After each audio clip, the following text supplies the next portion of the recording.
everyone, my name is Nur Qistina Batrisyia, binti Hazizy, and I'm excited to be a part of these storytelling competitions. Today, I'm going to share a story with you entitled Rapunzel. I hope you enjoy it. Once upon a time, there was a man whose wife was going to have a baby. One day, she was looking out the window into the garden next door. She spotted a white Rapunzel flower growing there. "Oh, husband," she said, "please bring it to me. I am hungry. It will make me feel better. Please, please." However, there was a problem. The garden belonged to a powerful witch. The husband could not say no to his wife, so he climbed over the wall into the garden and took to Rapunzel. His wife was so happy. The next night, he went back again and again. But on the third night, as he was taking the Rapunzel, the terrible witch rose up. "What are you doing?" she yelled. "It is mine." And she raised her wand to strike him dead. But my wife," said the man, "please, I will let you take it," said the witch, "on one condition." "Yes?" "When the baby comes, it'll be mine."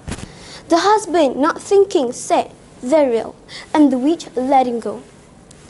The day came when the baby was born. The husband and wife were so happy.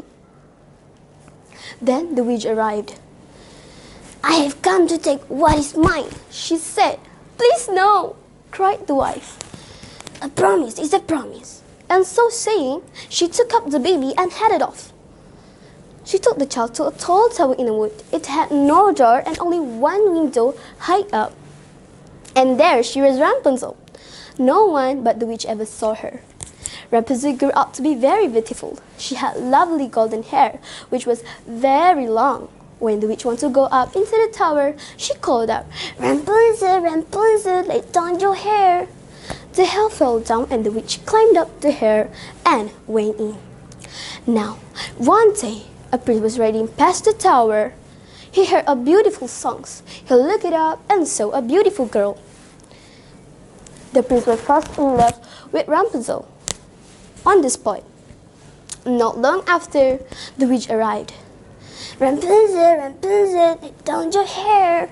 The hair fell down and the witch climbed up. The prince waited until the witch had gone away. Then he called out, "Rapunzel, Rapunzel, lay down your hair." He climbed up the hair. When she saw him, she was scared. But the prince was very good looking, and Rapunzel fell in love too. He came to visit her often. But one day, the prince came home, and Rapunzel said, "Oh, mother, you are so much heavier than he is." "How?" Rapunzel knew her secret was out. The witch flew into a rage. She took out the scissors and cut off the long hair. And then she carried Rapunzel away to a far-off forest and locked up her in a small hut. There, let that be a lesson for you. As for him."